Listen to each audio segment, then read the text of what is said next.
Good morning and welcome to Daily Briefing. I'm Alex. And I'm Sarah. July 8th, 2026.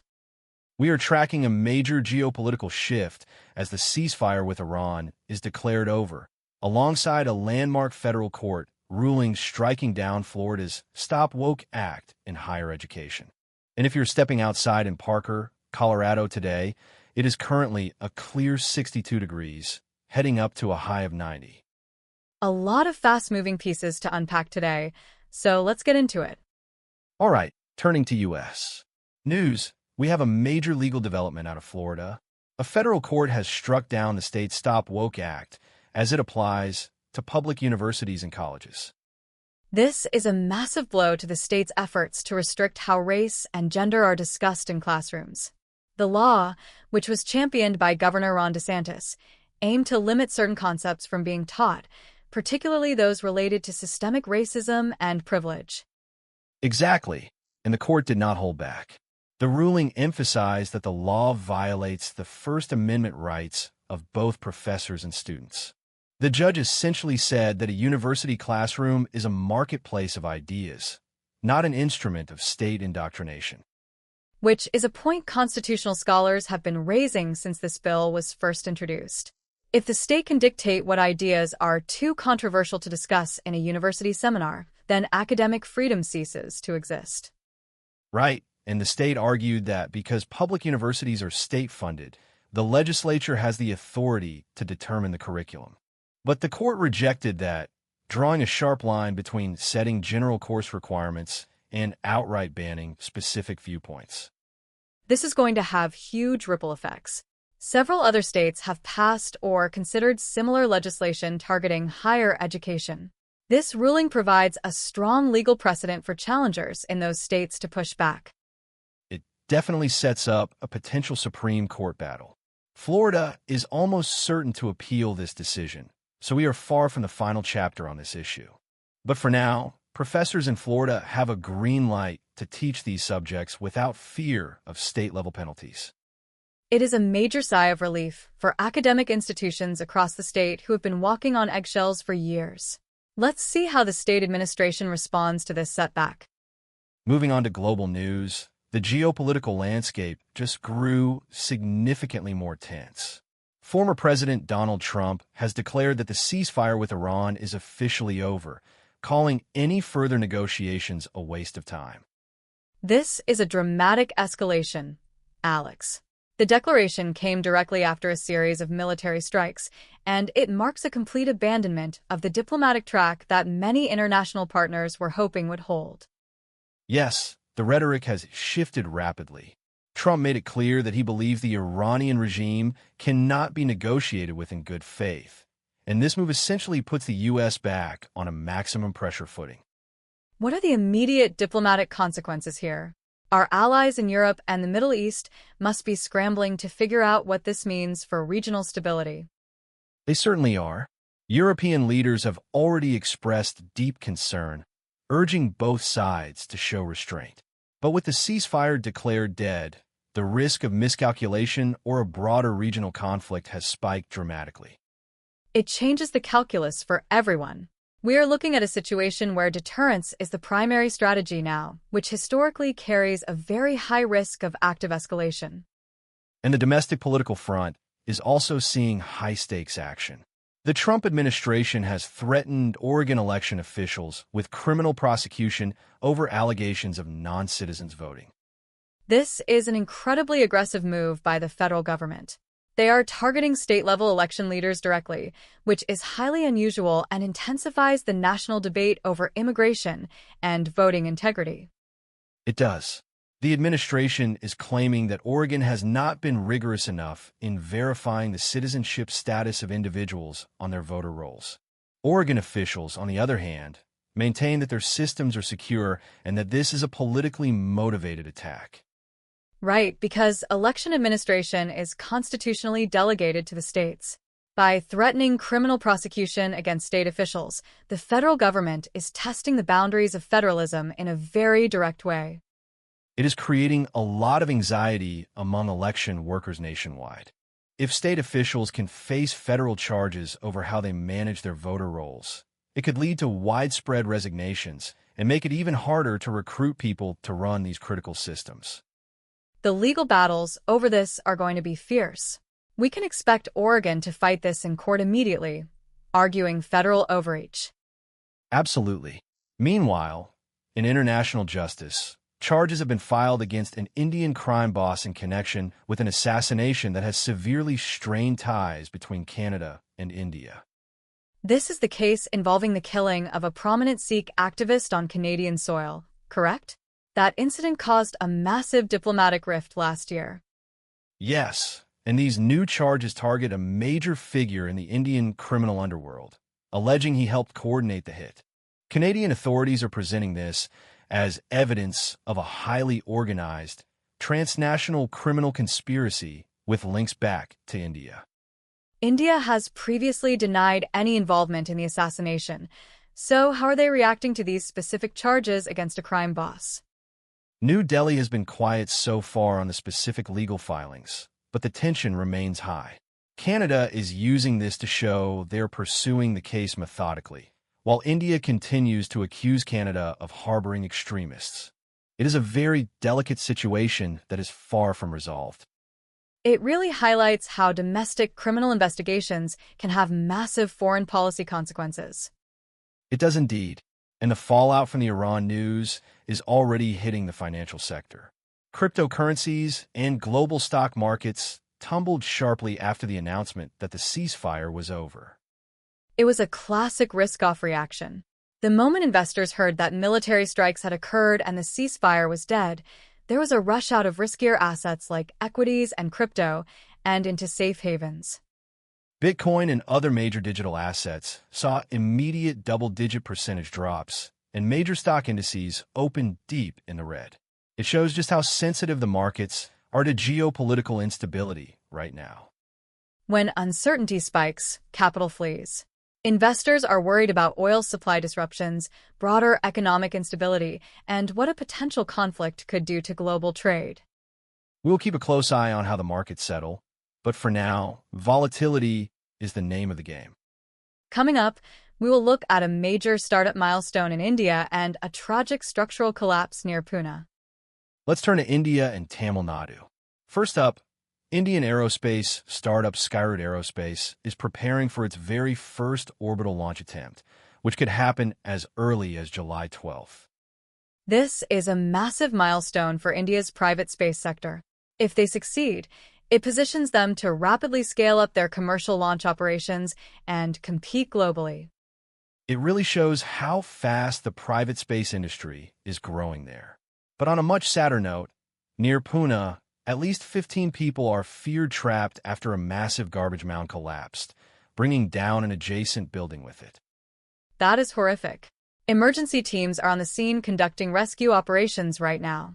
It really shines a harsh light on the severe waste management and structural safety issues in that area. It is a tragic situation, and we will update you as rescue efforts continue. Meanwhile, in Kolkata, violent clashes have erupted between Trinamool Congress and BJP workers during a protest march over the rape and murder of an 11-year-old girl. The public outrage over women's safety is immense, but the political polarization has turned these protests incredibly volatile. It is a very tense situation in West Bengal right now. Yes, the political finger-pointing is overshadowing the tragedy itself, which is deeply unfortunate. Let's talk markets now. There is some major regulatory news brewing in the U.S. crypto space. The Securities and Exchange Commission is preparing to propose a new rule called Reg Crypto as soon as this month. This is a big deal, Sarah. The goal of Reg Crypto is to ease fundraising for early-stage digital asset startups by exempting certain activities from strict securities laws. That is a significant shift from the SEC's previous stance, which was heavily focused on enforcement. Why the sudden change in direction? Well, there has been immense pressure from both Congress and the industry to provide a clear, workable framework for capital formation. Startups have argued that the current rules are so restrictive that they force innovation offshore. Reg Crypto seems to be an attempt to address that. So, what would this actually look like for a startup? Would they just be able to raise money without any oversight? No, not at all. It would likely involve specific disclosures and limits on how much can be raised from non-accredited investors. But it would bypass the incredibly expensive and lengthy full registration process. It is about creating a middle ground. If this goes through, it could unleash a wave of new projects and investment in the U.S. digital asset space. We will see the actual proposal soon. Yes, and speaking of institutional investment, EDX Markets has just raised $76 million in a funding round led by SBI Holdings. EDX is the institutional-only crypto exchange backed by major Wall Street players. This funding is aimed at expanding their product offerings and their international footprint. Right. And what makes EDX unique is their non-custodial model. They do not hold the digital assets themselves, which minimizes counterparty risk for these big institutions. This funding shows that despite market volatility, institutional interest in crypto infrastructure remains very strong. And that interest is not just in the US. In Japan, a weakening yen is driving corporations to diversify their reserves by adding Bitcoin and XRP to their treasuries. This is a fascinating trend, Sarah. Japanese firms are looking for hedges against inflation and currency devaluation, and they are turning to digital assets. It is a strategy we saw pioneered by MicroStrategy in the US, and now it is catching on globally. In fact, this corporate demand has helped SBI VC Trade surpass 2 million registered accounts in Japan. It shows that digital assets are increasingly being viewed as legitimate treasury reserve assets, not just speculative vehicles.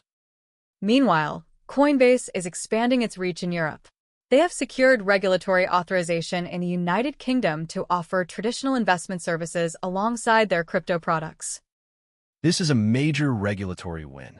It will allow Coinbase to offer perpetual futures to institutional traders and eventually retail equities to their customers in the UK. They are essentially trying to become a one-stop shop for all financial assets, bridging the gap between traditional finance and crypto.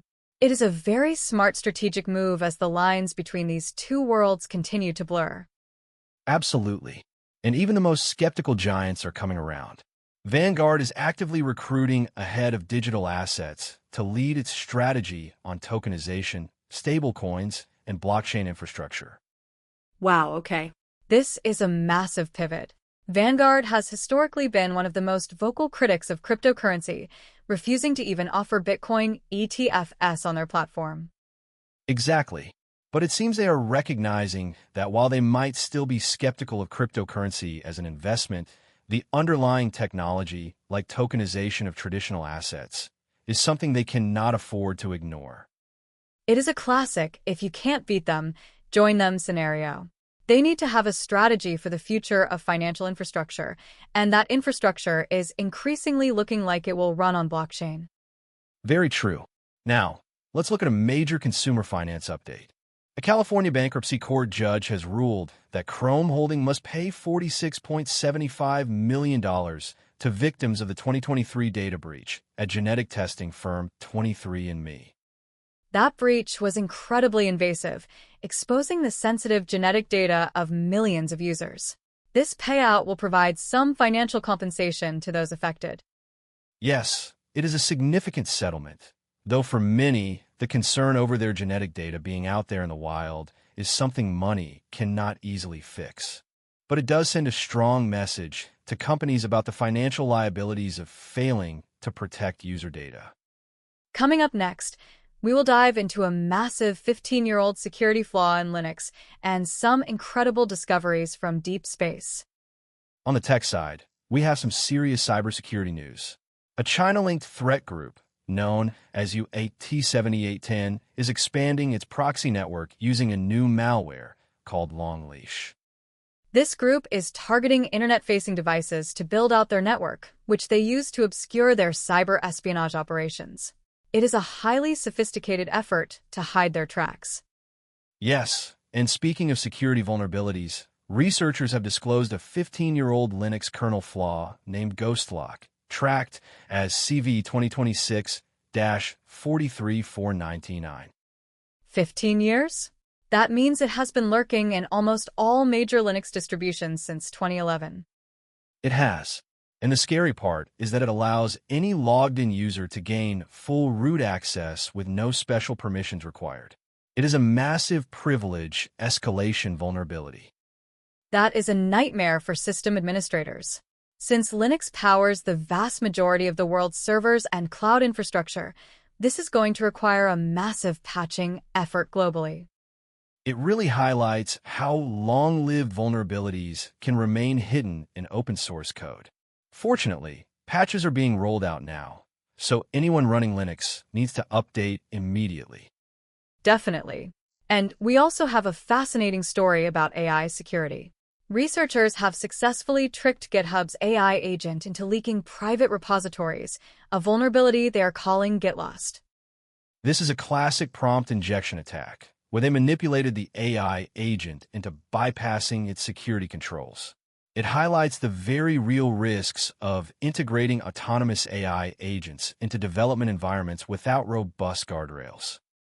Right, if an AI assistant has access to your private code, and someone can trick that assistant into giving it away, that is a massive security hole. It is a reminder that AI security is still in its infancy. It really is. And we also have a critical vulnerability in Tinder router firmware, tracked as CVE 2026-11405. Multiple versions contain a hidden authentication backdoor. A backdoor? That means remote attackers can bypass password verification entirely and take full administrative control of the routers. Yes, it is a severe risk for home and small office networks. If you own a Tinder router, you need to check for firmware updates or consider replacing it if it is no longer supported. Let's look up to the stars now for some incredible space news. The James Webb Space Telescope is celebrating its 4th birthday, and NASA has released a stunning new image of a galactic collision to mark the occasion. The image shows two galaxies crashing into each other, creating a spectacular display of star formation and cosmic dust. It is a beautiful reminder of the incredible science this telescope has been delivering for 4 years now. It is hard to believe it has been 4 years already. And Webb also just made another historic discovery, successfully analyzing the atmosphere of a Jupiter-sized planet orbiting a white dwarf star. This is the first time an atmosphere has been detected on a world that actually survived the death of its host star. When a star dies, it usually destroys its inner planets, but this giant planet somehow managed to outlive its star. That is mind-boggling. It gives us a glimpse into what might happen to our own solar system billions of years from now when our sun dies. It really does. And the future of space exploration looks even brighter. NASA's upcoming Nancy Grace Roman Space Telescope, which is scheduled to launch next month in August 2026, is expected to discover around 100,000 exoplanets during its mission. 100,000? That is more than every telescope in the history of astronomy combined. It is a staggering number. It is going to completely revolutionize our understanding of how common planets are in our galaxy and what kinds of worlds are out there. I cannot wait to see the first data from that mission. It is going to be a whole new era of discovery. When we return, we will have the latest from the World Cup, a major roster move in baseball, and a big stadium shift in women's soccer. Turning to sports and culture, Lionel Messi has done it again. He led Argentina to a thrilling 3-2 comeback victory over Egypt, securing their spot in the World Cup quarterfinals. At this stage of his career, to still be delivering these clutch performances in high-stakes tournament play is just incredible. The match was intense, but Argentina managed to pull through. It keeps their championship hopes alive, and the fans are absolutely ecstatic. Meanwhile, in baseball, the Minnesota Twins have placed outfielder Byron Buxton on the injured list with an unspecified injury. This is a tough blow for the Twins. Buxton is such an impactful player when he is healthy, but injuries have unfortunately been a recurring theme for him. This is going to test their outfield depth. It certainly will. And in basketball news, the Los Angeles Lakers have reportedly extended a 2-year, $20 million contract offer to forward Jonathan Kuminga. That is an interesting move. The Lakers are clearly looking to bolster their roster with some young, athletic talent, and Kuminga fits that profile perfectly. We will see if he decides to accept the offer. It would be a significant addition for them. And finally, in women's soccer, Gotham FC is relocating its home matches to Etihad Park, the state-of-the-art home of NYCFC.